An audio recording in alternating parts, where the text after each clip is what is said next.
अस्सलामुअलैकुम, आप देख रहे हैं प्रोग्राम खबर और तज्जिया। मैं सना नकवी। प्रोग्राम में मेरे साथ मौजूद हैं मुजम्मिल सौवर्दी साहब। मुजम्मिल साहब, बहुत शुक्रिया आपका। नाज़रीन, सबसे पहले बात आज़ाद जम्मू कश्मीर के हवाले से। कुछ हालात अभी तक बेहतर नहीं हो पाए हैं। इंतशारी अनासर के ख़िलाफ़ ऑपरेशन होने जा रहा है। यह ऑपरेशन होगा, हालात नॉर्मल हो जाएंगे, सूरत हाल क्या रहेगी? मुजम्मिल साहब, आज़ाद कश्मीर के इंतखाबात मुलतवी होने के हवाले से भी हमें खबरें मिल रही हैं। इस पर मेरे ख्याल से सबसे पहले बात करना ज़रूरी है। मेरा ख्याल है आज़ाद कश्मीर के इंतखाबात तो मुलतवी नहीं हो रहे और 27 जुलाई को आज़ाद कश्मीर के लोग अपना हक़ राय दही इंतखाबात में वोट इस्तेमाल करेंगे। ये जो कलअदम एक्शन कमेटी है, इसकी कोशिश है कि इंतखाबात मुलतवी किए जाएँ। आप देखें, इन्होंने पहले 9 जुलाई को कहा कि मुख्तलिफ कॉल्स दे चुके हैं, ये मुजफ्फराबाद की तरफ की हड़ताल की, और हर बार उसको आगे करते हैं। और मुझे ऐसा लगता है कि ये बिलाखिर खेल को इलेक्शन के करीब लेकर जाना चाहते हैं। इनका ख्याल है कि अब भी इन्होंने 9 जुलाई को कहा था कि हम करेंगे, फिर अब इन्होंने 9 से 15 कर दिया है। मुझे लगता है ये 15 से 20 करेंगे, 20 से 24 करेंगे। और ये चाहते हैं कि किसी तरह जो खून खराबा है या तसादुम है या हालात ख़राब किए जाएं इलेक्शन से 1-2 दिन पहले, ताकि इलेक्शन को मुलतवी कराया जा सके। इनकी कोशिश है कि इलेक्शन मुलतवी हों, क्योंकि अगर इलेक्शन बर वक्त हो जाते हैं तो कलअदम एक्शन कमेटी का तो खेल ही ख़त्म हो जाता है। नई पार्लियामेंट आ जाएगी, नई हुकूमत आ जाएगी, नए वज़ीर आज़म आ जाएंगे, नई लोग अपने वोट डाल देंगे। हम कहेंगे लोगों ने वोट के साथ फैसला कर दिया है, आपको लोगों ने वोट आउट कर दिया है। तो ये वोट को रोकना चाहते हैं। पहली बात आप ये समझिए, ये किसी न किसी तरह आज़ाद कश्मीर में इंतखाबात को रोकना चाहते हैं। अब सूरत हाल ये है कि ये 2 काम करना चाहते हैं। एक, इंतखाबात को रुकवाना चाहते हैं, जिसके लिए तसादुम चाहते हैं, खून खराबा चाहते हैं। दूसरा, ये चाहते हैं कि किसी न किसी तरह जो है हालात ख़राब हों और हुकूमत जो है वो उसको मजबूर किया जा सके मुजफ्फराबाद की तरफ लॉन्ग मार्च करके। इनको अब तक रावलाकोट से आगे जाने का मौका नहीं मिला है। अच्छा, मुज़ाकरात तो मुजम्मिल साहब हो नहीं सकते। कलअदम है, जॉइंट एक्शन कमेटी, अब क्या एक्शन के अलावा तो ज़ाहिर कोई और ऑप्शन नहीं? जी हाँ, आज़ाद कश्मीर की नताइज हासिल हो पाएंगे इससे? आज़ाद कश्मीर की हुकूमत ने ख़त लिखा है हुकूमत पाकिस्तान को, इंतखाबात भी हो रहे हैं, फिर ये कॉल पर कॉल दे रहे हैं, तो उन्होंने मज़ीद जो है फोर्सेस जो हैं वो वहाँ मांगी हैं आज़ाद कश्मीर के लिए। पुलिस की, रेंजर्स की, एफसी की मज़ीद फोर्सेस को तलब किया गया है आज़ाद कश्मीर के लिए, जिससे ये इशारा मिलता है कि आज़ाद कश्मीर की हुकूमत ने अब इन पर एक फ़ाइनल एक्शन करने की मनसूबाबंदी कर ली है। और अब अगर इन्होंने अपनी आगे कोई कॉल दी या हालात ख़राब करने की कोशिश की या तसादुम की तरफ गए, तो फिर एक फ़ाइनल एक्शन हमें कलअदम एक्शन कमेटी के ख़िलाफ़ हमें नज़र आ रहा है। ये ऑन द कार्ड्स है, क्योंकि बहरहाल इलेक्शन करवाना आज़ाद कश्मीर की हुकूमत की ज़िम्मेदारी है, वहाँ चीफ़ इलेक्शन कमीशन की ज़िम्मेदारी है। और अगर कोई इलेक्शन के अमल को ख़राब करता है तो फिर उससे तो सख्ती से निपटना पड़ेगा। इनको तो वैसे ही इलेक्शन के मौके पर अपनी जो मार्च है उसको मुलतवी कर देना चाहिए था कि लोग इलेक्शन में बिजी हैं। अब इनके लिए ज़्यादा मुश्किल बात क्या है कि लोग इलेक्शन सरगर्मियों में चले गए हैं, कॉर्नर मीटिंग शुरू हो गई हैं, जलसे शुरू हो गए हैं, अरकाइन कैंडिडेट्स ने अपनी इंतखाबी मुहिम शुरू कर दी है। एक जोशो खरोश इंतखाबात का आज़ाद कश्मीर में नज़र आ रहा है, जिसमें कलअदम एक्शन कमेटी की अहमियत रोज़ दिन ब दिन कम से कम होती जा रही है। लिहाजा इन्हें ये नज़र आ रहा है कि अब जब तक ये तसादुम की तरफ नहीं जाएंगे, ये खून खराबा नहीं करेंगे, इनकी वैल्यू ख़त्म हो जाएगी और इलेक्शन हो जाएंगे। आम शहरी बड़े परेशान हैं। आम शहरी बहुत परेशान है, क्योंकि इन्होंने रास्ते बंद किए हैं। बिल्कुल, और रास्ते बंद किए हैं। उन रास्ते बंद करने की वजह से इन्होंने जो टेक्निकल बात है, वहाँ ट्रांसपोर्ट का सिस्टम हो गया, अद्वियात नहीं मिल रही, जो इनकी वजह से रुकी हैं। वरना तो आज़ाद कश्मीर में कभी सप्लाई का कोई इशू नहीं हुआ। ये आज भी अपने धरने ख़त्म कर दें तो वहाँ सप्लाई बिल्कुल ठीक हो जाएगी, नॉर्मल हो जाएगी। इनको लोगों का भी कोई ख्याल नहीं, बीमारों का भी कोई ख्याल नहीं। आप देखें, अब तक 4 सिक्योरिटी फोर्सेस के 4 जवान शहीद हो चुके हैं और 174 जो हैं वो ज़ख्मी हो चुके हैं, जो इस बात का सबूत है कि ये पुरतशद्दुद जो है कार्रवाइयाँ करते हैं। मुझे ऐसा लग रहा है कि अब एक फ़ाइनल एक्शन इनकी तरफ जो है वो आवाम का मुतालबा भी है। आज़ाद कश्मीर के लोग भी ये चाहते हैं कि अब इनके ख़िलाफ़ एक्शन करके इनको आराम से डिस्पर्स किया जाए और इनको घर भेजा जाए। और अगर इनका वाकई कोई तसादुम का मूड है तो मुझे ऐसे लगता है हुकूमत ने भी फ़ाइनल एक्शन की तैयारी कर ली है और वो जो तसादुम ये करना चाहते हैं उसके लिए तैयार हैं।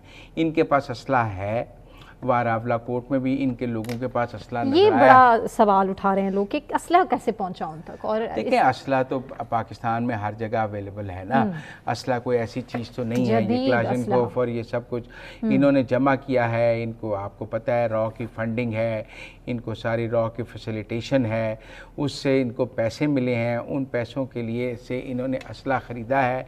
असला बरदार लोग इनके धरनों और मार्चों के इर्द गिर्द नज़र आते हैं, पहले भी पिछले धरनों में भी नज़र आए और अब भी नज़र आते हैं। खुद ही हवाई फायरिंग करके सिक्योरिटी फोर्सेस पर इल्ज़ाम लगा देते हैं कि हवाई फायरिंग की है, और टेक्निकली ये अपने लोगों को भी डरा कर अपने साथ रखते हैं। मुझे ऐसा लगता है कि एक फाइनल इलेक्शन की तैयारी की जा रही है, क्योंकि 4000 फेडरल कांस्टेबलरी और उनके एहलकार और पाकिस्तान रेंजर्स के 7 विंग्स फौरी तौर पर तलब कर लिए गए हैं, जिसका मतलब है बहुत बड़ा ऑपरेशन। इसका मतलब है इनके खिलाफ एक बड़े ऑपरेशन की तैयारी शुरू कर दी गई है, और उसकी तैयारी जो है वह हुकूमत आज़ाद कश्मीर ने तलब कर ली है। और मुझे अब वो ऑपरेशन इन्होंने चूँकि अब 15 जुलाई की डेट दी है, तो मुझे अब 15 जुलाई को या उससे पहले इनके खिलाफ एक बड़ा ऑपरेशन नज़र आ रहा है, और हालात जो है वो बेहतरी और नॉर्मल की तरफ जाएंगे। बलूचिस्तान की मतलब सब अगर बात करें तो इस टाइम ट्रेन ट्रैक जो हैं वो बंद हैं, जो आमदोरफ्त है उसको कंट्रोल किया गया है, और दहशतगर्दी के पैदर पे वाक़यात हम बलूचिस्तान में देख रहे हैं। वज़ीर आज़म ने भी विज़िट किया था, और हम इजलास इस हवाले से मुसलसल देखते हैं कि एक के बाद एक होता है, लेकिन बलूचिस्तान में दहशतगर्दी कहीं रुकने का नाम नहीं लेती। प्रॉक्सीज़ हैं, भारत की प्रॉक्सीज़ हैं, फील्ड मार्शल भी इसकी तरफ इशारा कर रहे हैं, DGISP ने भी इसी की तरफ इशारा किया है। सोल्यूशन किसके पास है? सोल्यूशन तो देखिए हुकूमत पाकिस्तान ने करना है, सिक्योरिटी फोर्सेस ने करना है, जिम्मेदारी तो प्रोविंशियल गवर्नमेंट के तो लगता है हाथ खड़े हैं। हाँ, प्रोविंशियल गवर्नमेंट की कारकर्दगी पर सब सवाल उठा रहे हैं।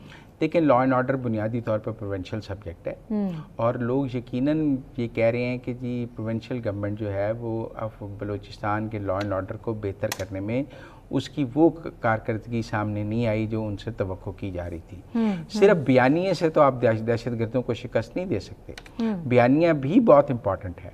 मैं कहता हूँ जी बयानिए के बगैर बात आगे नहीं चल सकती, लेकिन हुकूमत का काम साथ काम करना भी है। तो यकीनन लोग, इसीलिए सूबाई एपेक्स कमेटी का इजलास हुआ है, और उस सूबाई एपेक्स क्योंकि बुनियादी तौर पर प्रोविंशियल सब्जेक्ट है, लेकिन मुझे ऐसा लगता है कि सूबाई एपेक्स कमेटी में इस बार बहुत सीरियस फैसले हुए हैं, और वो फैसले अफ़गानिस्तान के हवाले से भी हैं।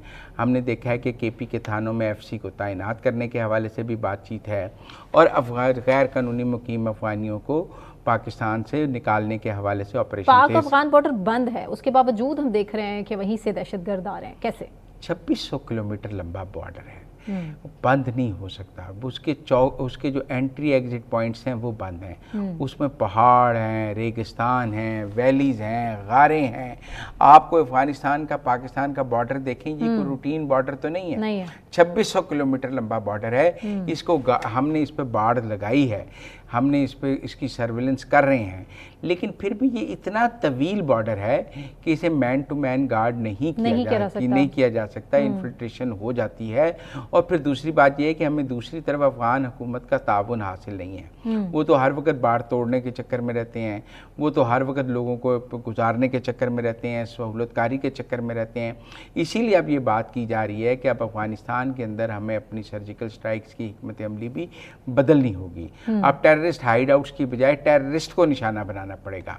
हमने जो पहले ही सर्जिकल स्ट्राइक्स की हैं वो टेररिस्ट हाइड आउट्स के हवाले से की हैं, और अब जो हमें करना चाहिए, हमें जेट ब्लैक टेररिस्टों को निशाना बनाना चाहिए, ताकि हम उन बड़े नामों को निशाना बनाएंगे तो ही ये दहशतगर्दी बड़ा जरूरी है उनको रोकना। चेक पोस्ट को, सिक्योरिटी फोर्सेस को और एहलकारों को इस तरह से वो अटैक करते हैं, बड़ा ही बहुत ज़्यादा इस टाइम पेनफुल सिचुएशन है वहाँ पे। मुज़म्मिल साहब, जिस पर आप तनकीद करते थे और बारहा करते थे, वो दिन आ गया, कोट लखपत जेल के दरवाजे खुल गए उनके लिए जिनकी तरफ आपका हमेशा से इशारा होता था। नेशनल डायलॉग कमेटी के वफ़द ने जनाब मुलाकात की है महमूद मौलवी साहब, इमरान इस्माइल साहब, फवाद चौधरी, और जनाब इन्होंने जो असीर हैं कोट लखपत जेल के, उनसे मुलाकात करके जो हालात हाजरा, जो पाकिस्तान की मईशत है, सियासत है, उस पर बातचीत की है। क्या आपको लग रहा है कि क्या कुछ होने वाला है? बार बार कोट लखपत जाते हैं शाह महमूद कुरैशी साहब को मनाने कि आए हमारी क़यादत करें, और वो कहते हैं नहीं, वो नहीं मानते। देखिए, ये नेशनल डायलॉग कमेटी को एक कायद चाहिए, आप समझें। जो इनको एक दूल्हा चाहिए जिसकी ये सारी बारात बन जो सके, एक छत के नीचे जिन्हें इकट्ठा कर सकें। इन्हें लगता है कि शाह महमूद कुरैशी वो फिगर है कि अगर वो आगे आ जाएं तो इनकी पीटीआई में वापसी भी हो जाएगी, उन्होंने जेल भी काटी है, उन्होंने वफादारी भी की है, तो अगर वो आकर मुफाहमत का परचम बुलंद कर लें तो तहरीक इंसाफ में शाह महमूद कुरैशी जो हैं वो तहरीक इंसाफ के शहबाज शरीफ बन सकते हैं। लेकिन मेरी इतलात ये हैं कि शाह महमूद कुरैशी साहब अभी तक इनके साथ इनका खेल खेलने के लिए तैयार नहीं है। बल्कि वो कह रहे हैं कि इमरान खान को इलाज की सहूलत दें, पाबंदी खत्म करें मुलाकातों पे, क्योंकि शाह महमूद कुरैशी साहब को ये पता है कि जैसे ही वो फवाद चौधरी और इमरान इस्माइल का खेल खेलेंगे तो अलीमा खान और पीटीआई का सोशल मीडिया उन्हें एक दिन में गद्दार साबित कर देगा। और जितनी उन्होंने जेल काटी है, जितनी उन्होंने मुश्किल काटी है, पहले आपको पता है ज़ैन कुरैशी को उन्होंने गद्दार 26वीं आईनी तरमीम के मौके पे डिक्लेयर कर दिया था, बेचारे उसके बाद से आज तक गायब हो गए हैं। और शाह महमूद साहब की बेटियां भी जो एक्टिव पॉलिटिक्स कर रही थी वो भी गायब हो गई हैं। तो अब शाह महमूद साहब को ये है कि जो मेरा थोड़ा बहुत पॉलिटिकल कैपिटल बच गया है वो मैं इनके पीछे लग के वो भी ज़ाया कर लूँगा, और मेरे पास तो पीटीआई के बाद आगे कोई जगह भी नहीं है अभी जाने के लिए। ये बार बार जाते हैं कि आप मुफाहमत का परचम लेकर बुलंद करके आगे निकलें और हम सब आपके साथ होंगे, और फिर हम इस्टेब्लिशमेंट से सुलह करते हैं और सब कुछ करते हैं। पर मुझे आज की ये ट्वीट पढ़ के भी लगता है कि शाह महमूद कुरैशी साहब नहीं मानी है। ठीक है, ब्रेक लेते हैं, ब्रेक से वापस आने के बाद कंटिन्यू करेंगे हमारे साथ।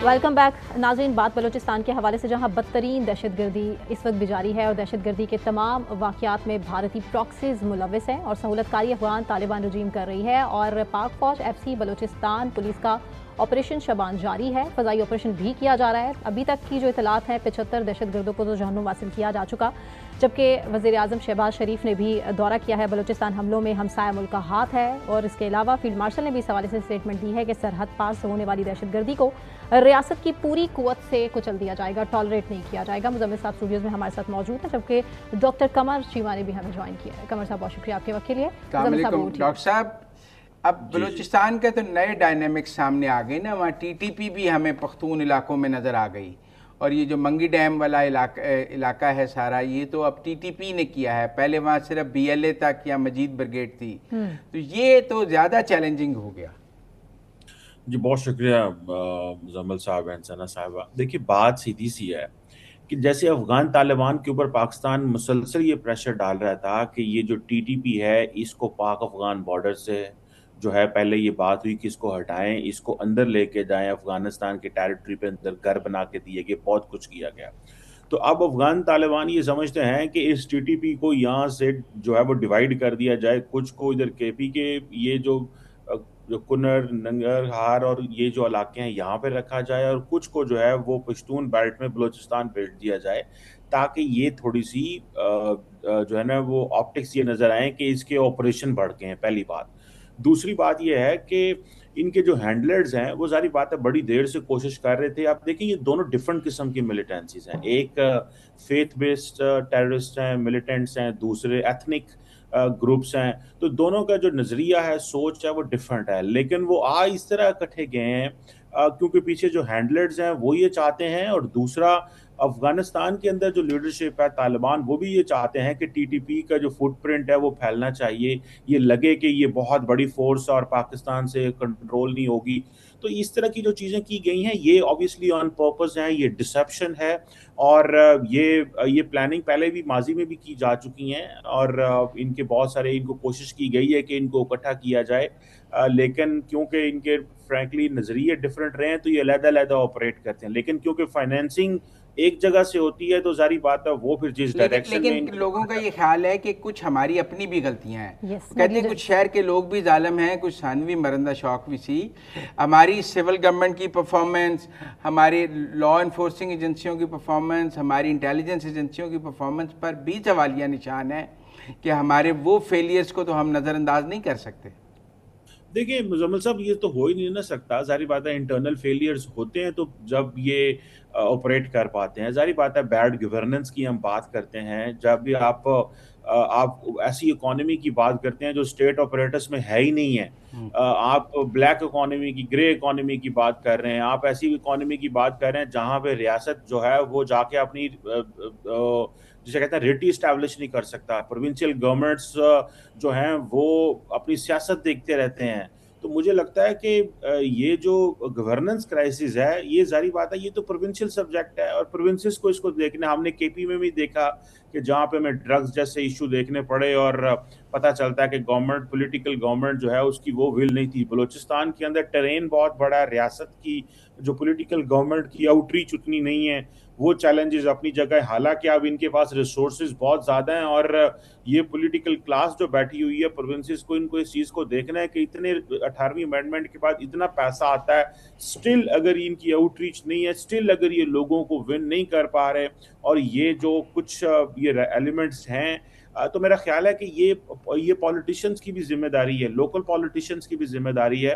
और जारी बात है, बाकी हम एक्सटर्नल एलिमेंट को तो हमेशा हम कहते हैं और वही डोमिनेंट एलिमेंट है, लेकिन इंटरनली भी बहुत ज्यादा काम करने की एक वजीर को बरतरफ किया गया है कि वो बीएलए को भत्ता देते थे, वो कहते हैं वहाँ सारे देते हैं, एक की क्या बात है, जिसका भी आप ऑडिट करेंगे वो भत्ता देता है। तो देखिए, ये चीजें तो पहले डिस्कस पॉलिटिकल फ्रेमवर्क में चीजें लेके आनी चाहिए ना। ये तो नहीं है कि आप भत्ता देते रहें और वहां पे और रियासत भी चले और बीएलए भी चले, तो फिर सियासतदानों को सामने आना पड़ेगा ना। अभी ये रिप्रेजेंटेटिव किस चीज के हैं कि भत्ता देंगे और कहेंगे कि जनाब हम तो वो सारे ही भत्ता देते हैं, तो सारे आके पार्लियामेंट में जो बलूचिस्तान असेंबली है उसके अंदर आके बात करें। वहां पे आके हुकूमत बैठी हुई है, आप पुलिस आपके पास है, एडमिनिस्ट्रेशन आपके पास है, हर किस्म के रिसोर्सेज आपके पास हैं, तो आप किस चीज के भत्ते देते हैं? रियासत की रेट कमजोर है ना कमर साहब, बात कैसे करें? कौन असेंबली में बात करेगा? बलूचिस्तान के अवाम की महरूमियों पर कौन बात करेगा? देखें बात मैडम, ये तो अवाम की महरूमियों की तो पहले बाद में बात करें, पहले अपनी कमजोर जो मुश्किलात हैं उसकी तो बात कर लें।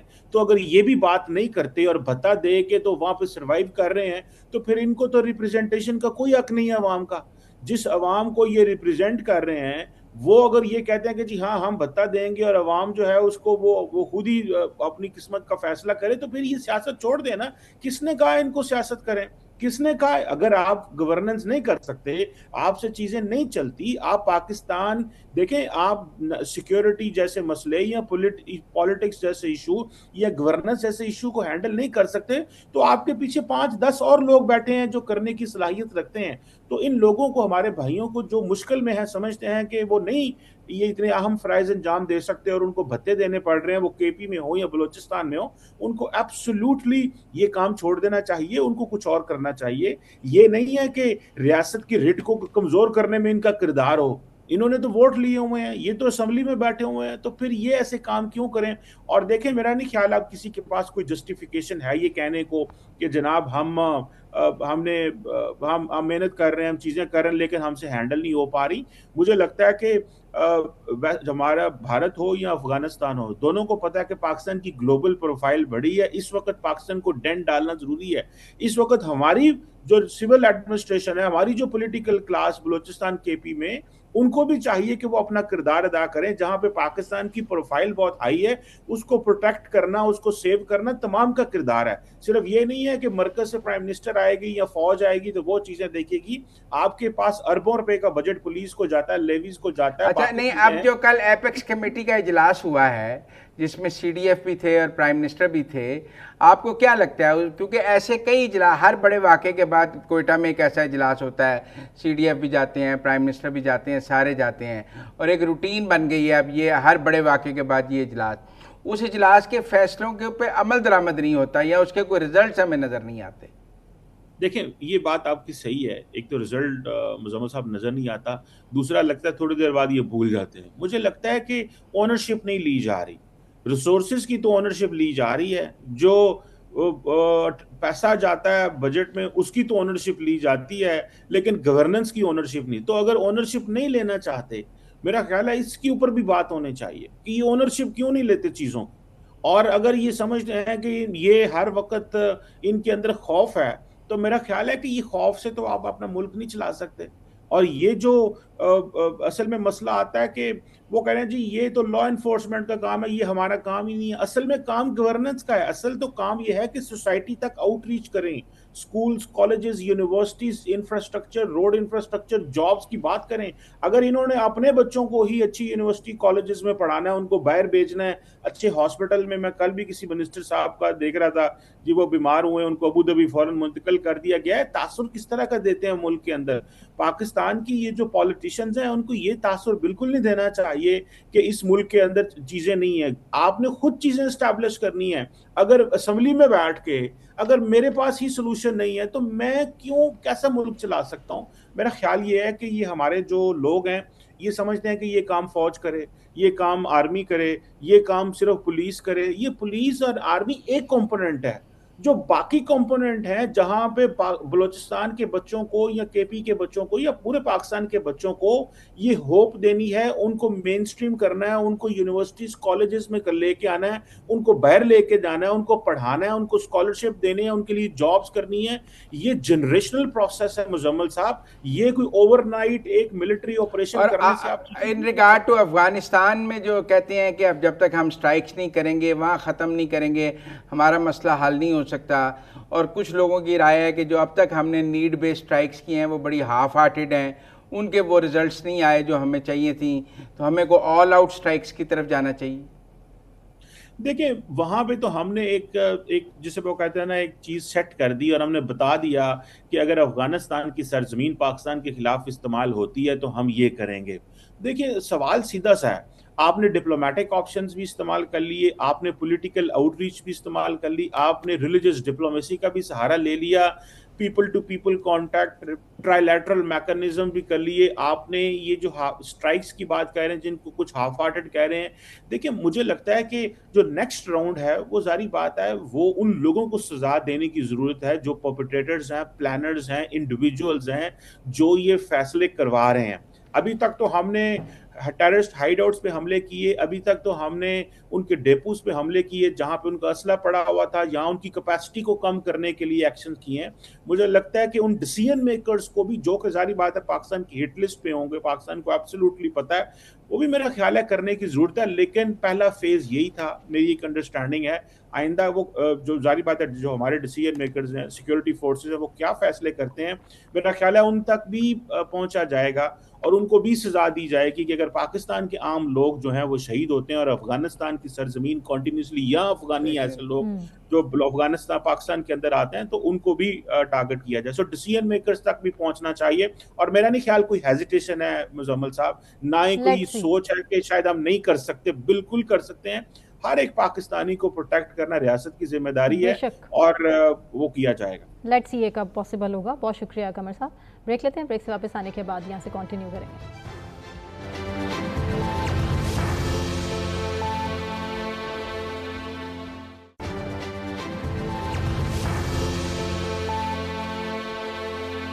वेलकम बैक नाज़रीन। बात ईरान और अमेरिका सूरत हाल के हवाले से, मुआहिदा तो ख़त्म हो चुका है, अब मशरिक़ वस्ता में दोबारा जंग का खदशा नज़र आ रहा है और आलमी मईशत पर भी इसके क्या असरात होंगे वो तो अंदाज़ा हम लगा ही सकते हैं। मंसूर जाफर साहब हैं, उन्होंने हमें ज्वाइन किया, मुजम्मल साहब स्टूडियोज़ में हमारे साथ मौजूद हैं। मंसूर साहब बहुत शुक्रिया आपके वक्त के लिए। मंसूर साहब, आज जो ईरान पर स्ट्राइक्स हुई हैं वो अमेरिका कहता है हमने नहीं की जी, तो फिर किसने की हैं?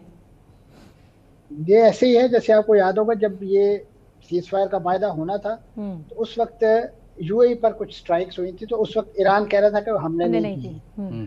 तो ये कुछ ऐसे फरिश्ते सरगर्म है उस इलाके में कि जो अमूमी तौर पे जो मायदा जब किसी न किसी किनारे लगने वाला होता है तो वो स्ट्राइक कर देते हैं। ये स्ट्राइक यकीनन इसराइल ने की है, क्योंकि अब उसके बाद का जो रद्देमल आप देखें तो उसमें इसराइल उसको बाकायदा ओन करता हुआ, क्योंकि उसके बाद एक नई इंटेलिजेंस रिपोर्ट जो है इसराइल ने अमेरिका के साथ शेयर की है, जिसमें बकौल नेतन्याहू उन्होंने जो अमेरिकी सदर के कत्ल का जो ईरानी मंसूबा है उसकी तफसीलात उनके साथ शेयर की है।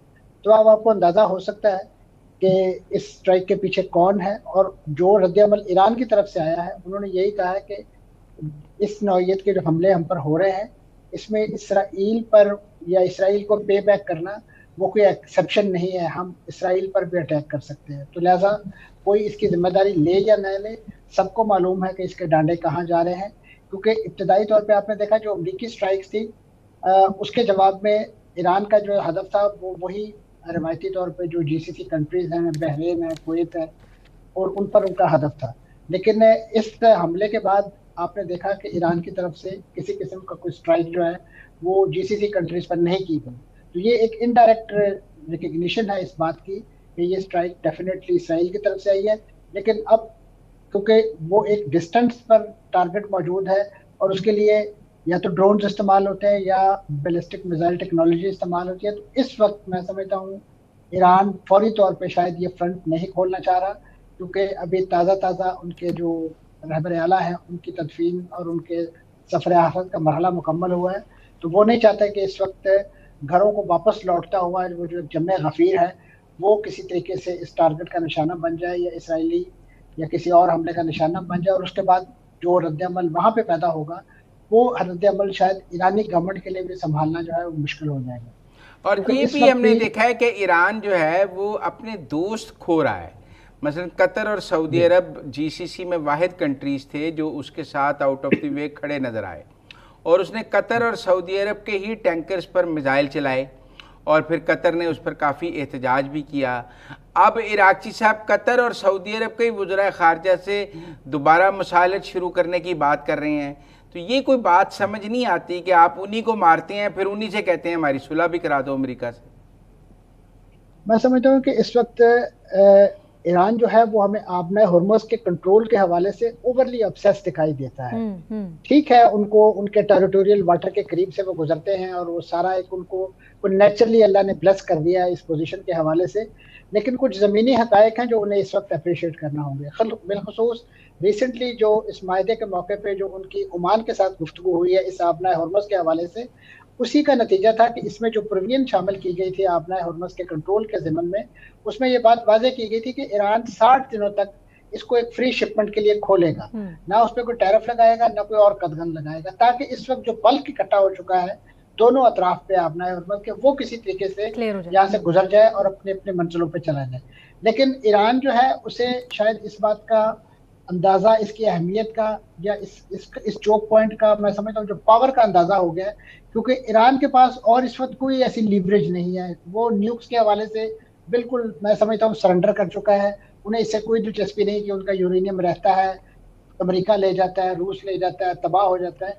इस वक्त वो समझते हैं कि उनके पास जो ट्रम्प कार्ड आया है उसका नाम है आबना हुर्मुज़ और वो उस पर अपना मुकम्मल तसल्लुत और कंट्रोल जो है वो जाहिर करना चाहिए। लेकिन इस ओवर ऑब्सेशन में वो अपने दोस्त और दुश्मनों की पहचान करने से थोड़ा सा इस लिहाज से हमें थोड़ा हिचकाचा दिखाई देते हैं, क्योंकि ज़मीन पर इस वक्त जो सॉलिडारिटी का इजहार मिला है उन्हें, बिलखुसूस रहबर आला के जनाजे के मौके पे ईरानी अवाम का भी और दुनिया भर से तकरीबन 100 ममालिक के नुमाइंदगान मुख्तलिफ दर्जे में उनके पास वहाँ मौजूद थे, तो उससे ईरान को एक बहुत ज़्यादा जो है जिसे कहना चाहिए डिप्लोमेटिक और पॉलिटिकल विक्ट्री मिल गई है, एक विन विन सिचुएशन उनके पास आ गई है।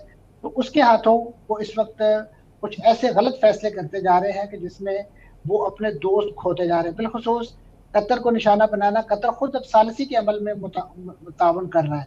इसी तरीके से सऊदी अरब ने जितना बड़ा दिल किया इन इब्तदाई हमलों के बाद और ख़ासतौर पर पाकिस्तान जिस अंदाज से उनके साथ डिफेंस पैक्ट में, अब सिर्फ कतर और सऊदी अरब कॉम्प्रोमाइजिंग नहीं हुए, पाकिस्तान भी कॉम्प्रोमाइजिंग पोजीशन में आ गया है।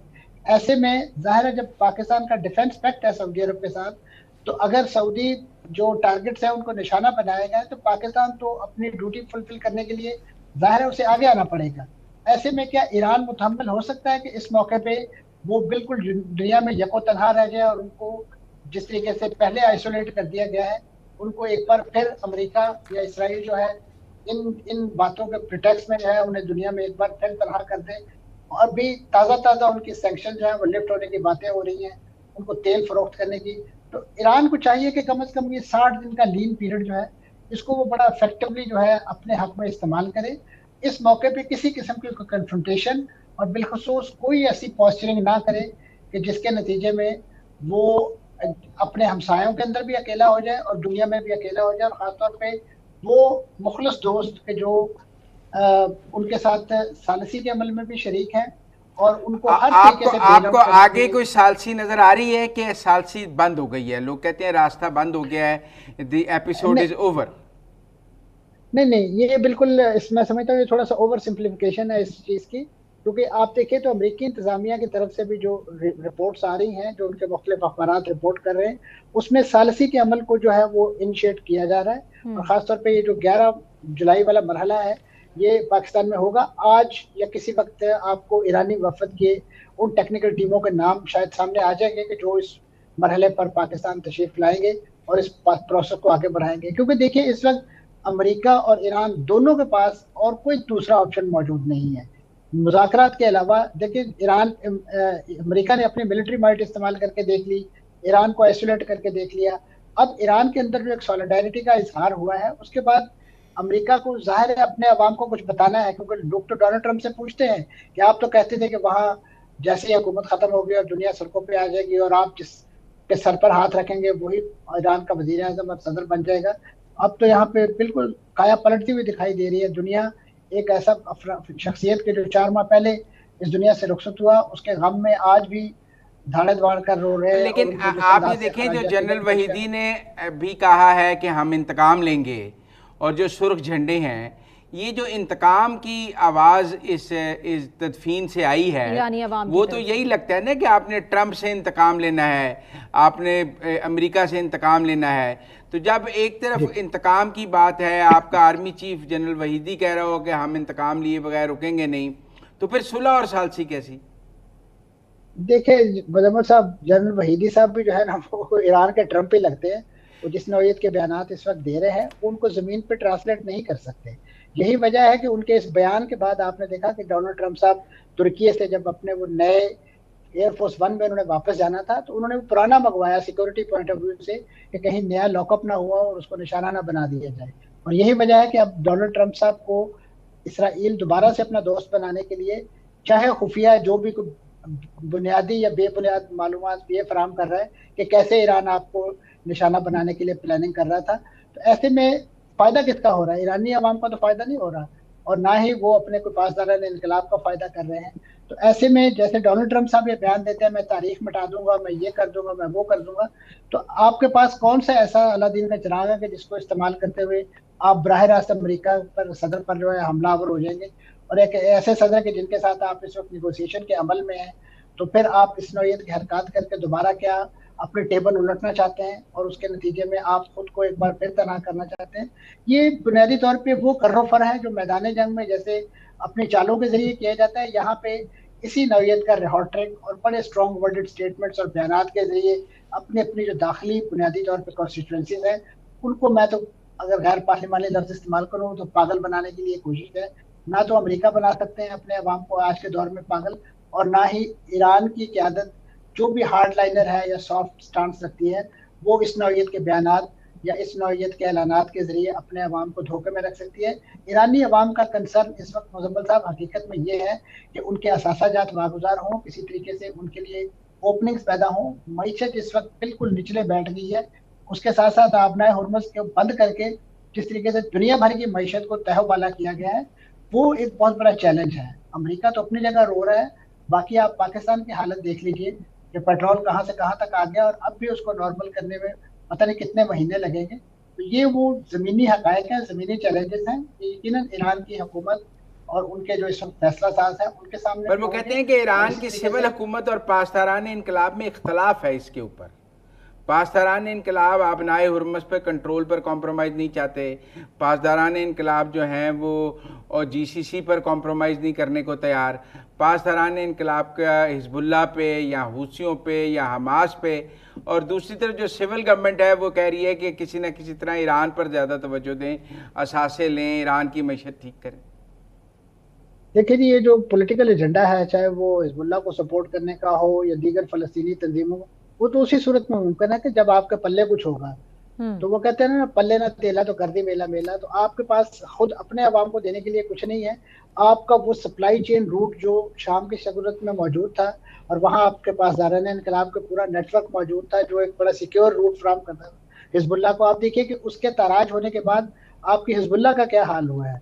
हिजबुल्लाह को जिस अंदाज से इसराइल ने, जिसे कहना चाहिए, निचले बिठा दिया है और इस वक्त उनके लिए स्वाय इस सीज फायर के पनाह के और कोई ऐसी जगह नहीं बाकी बची। ऐसे में आप हिजबुल्लाह की भी कोई फेवर नहीं कर रहे हैं। दूसरी तरफ फ़लस्तीनी तंजीमें जो माजी में आपके ज़ेर असर रही हैं, चाहे वो इस्लामी जिहाद है, हमास है।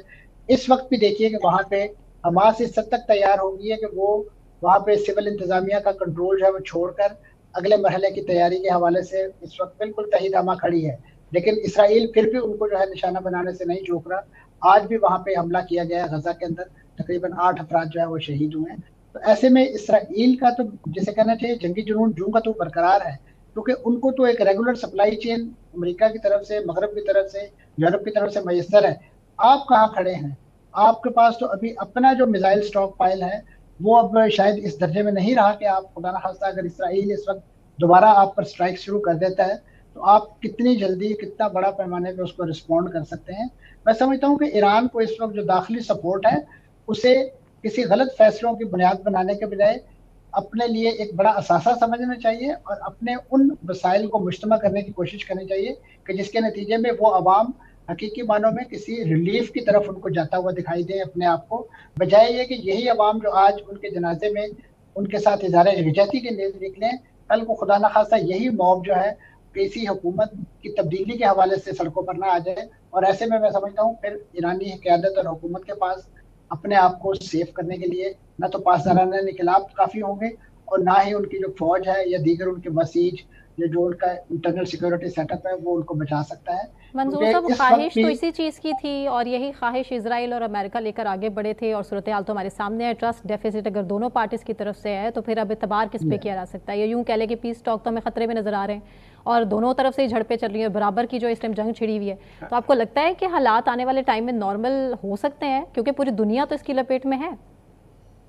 जी यकीनन ये प्रोसेस आगे चलेगा, खासतौर पे ये जो पीस प्रोसेस नेगोशिएशन वाला टेक्निकल टॉक्स जो है ये आगे बढ़ेंगी, क्योंकि इसके बगैर देखिए कोई ऐसा तरीकाकार नहीं है कि जिसके तरीके से, क्योंकि इतनी गैर मुतवाज़न किस्म की सिचुएशन है दोनों तरफ कि एक तरफ एक पूरी दुनिया की सबसे बड़ी मिलिट्री ताकत है, सियासी सफारती उनको पूरा एज हासिल है। इसराइल उसी तरीके से एक अमेरिका की छतरी के नीचे है, जबकि ईरान को आप देखें कि ईरान के पास क्या है। खासतौर पे माजी में ये समझा जा रहा था और ख़ासतौर पे इस दूसरे मरहले के आगाज़ से पहले कि शायद जो मुख्तलिफ जो जीसीसी कंट्रीज़ हैं वो ईरान के साथ कोई मुखासमत जारी रखें, लेकिन अब तो आप देखिए कि वहाँ से भी बहुत एक सॉफ्ट स्टांस जो है वो देखने को मिल रहा है।